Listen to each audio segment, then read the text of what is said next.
Word of God for meditation this day as we consider the theme, Mimic God, is from Ephesians 5, 1 and 2.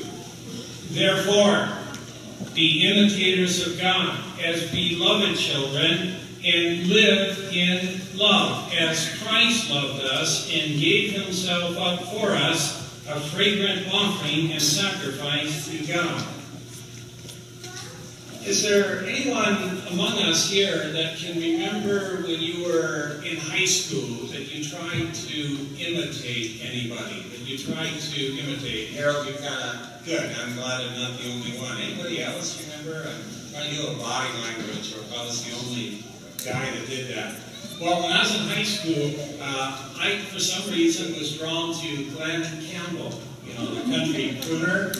And I'd comb my hair like him, wear my glasses, and for some reason I thought he was kind of a cool guy, and I'd walk around and go, "Hi, I'm Glenn Campbell, and I'm from DeLoud, Arkansas, and tonight our guest stars on the country show are John Wayne, Pat Paulson, and the incredible Smothers Brothers." And I'd do that kind of stuff. I don't know why.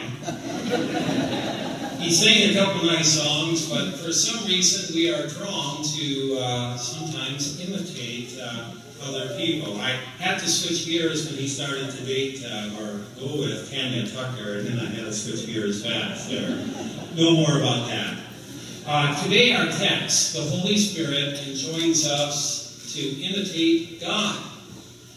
In the Greek there, it's mimete theos, mimete, from which we get our word mimic, mimic God. Now that is a tall order. When one thinks about imitating God here, you begin to think about this text here, and you read what came before it and what comes after it, and you read all of Scripture, and you come to a conclusion that we have a choice when you clear away all the debris of either imitating the God of all grace, who has loved us with an extravagant love in Jesus Christ, or imitating the devil, aping the devil. There's only two ways one can ultimately go with this. There is no neutral ground, as we heard before. Who will it be? Imitating the God of all grace or aping the devil?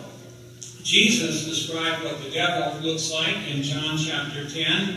He said, "The thief comes only to steal and kill and destroy. I came that they might have life and have it abundantly." So what does this look like, this life of imitating God versus aping the devil? We see that the world loves to ape the devil with all its pride and vain glory. Every time we pick up a newspaper, we see that so much of humanity is aping the devil. One of the things that our media has not been able to get its arms around is this whole ISIS phenomena. These are people that are influenced by the devil to do these horrible things, to behead people just simply because they don't believe the same way that they do. And it doesn't matter to them if the person was a decent human being by external standards and helping people.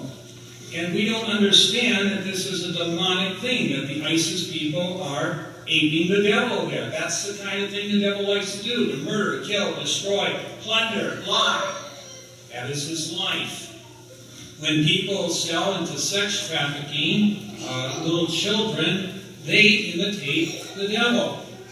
When we boast or brag, we imitate the devil.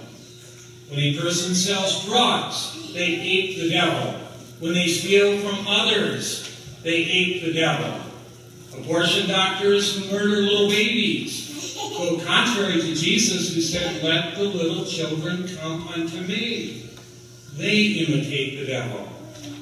All the religions of the world, by their core teaching of salvation by works, imitate the devil. The devil loves that false lie.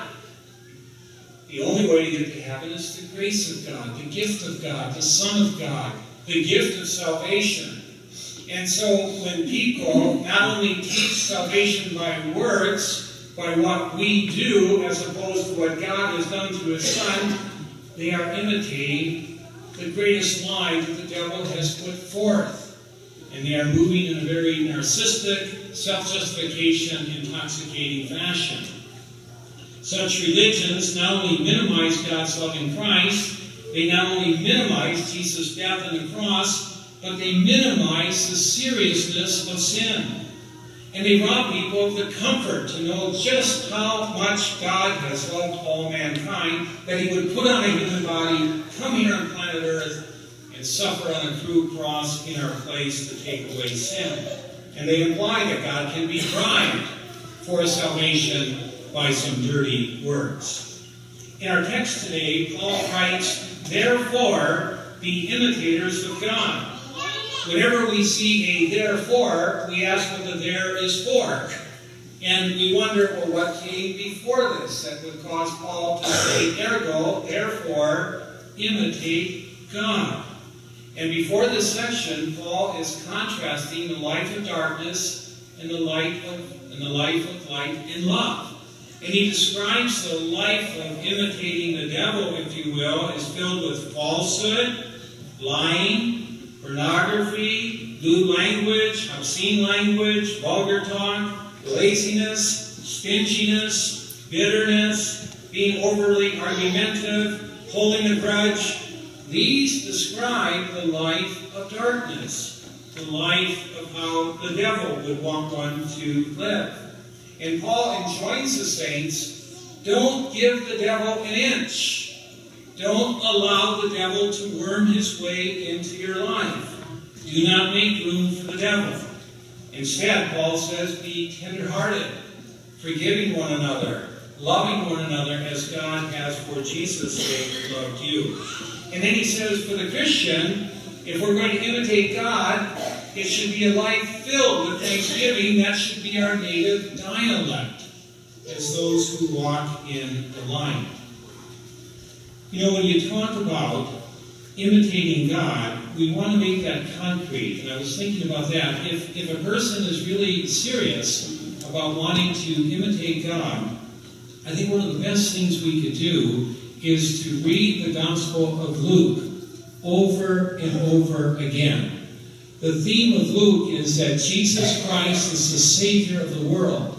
But there is no better picture in the Bible that is given full exposition of what a godly person is to look like, what a loving person is to look like, than the Gospel of Luke. In the Gospel of Luke, we'll speak to young people who are 12 years old because they see the account in Luke where Jesus goes up to the temple and Jesus loves the Word of God. So if we're going to imitate God, we imitate Christ who loved the Word of God even at a very early age in his life and drew deeply from it.